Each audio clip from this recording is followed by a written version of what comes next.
Masiku anomaliza,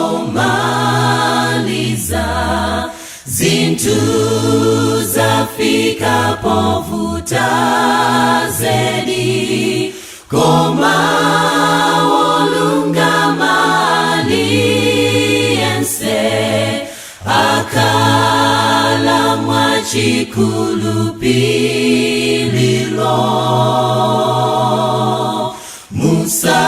Musataye kulimbika kwanu, komwe kulinayo mpoto yake, poti kwa talanta wipangono,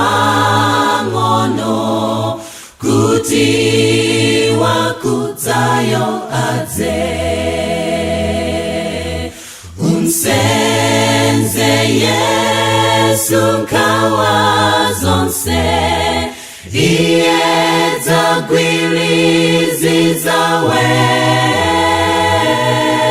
Chisomo chake nchokwanira, sadzalola ugwedezeke, sadzalola ugwedezeke.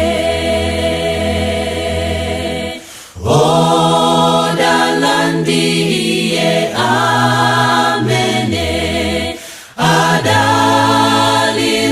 Yesu moyo uno, popeza kulichiyembekezo kwa yense wokulupira iye.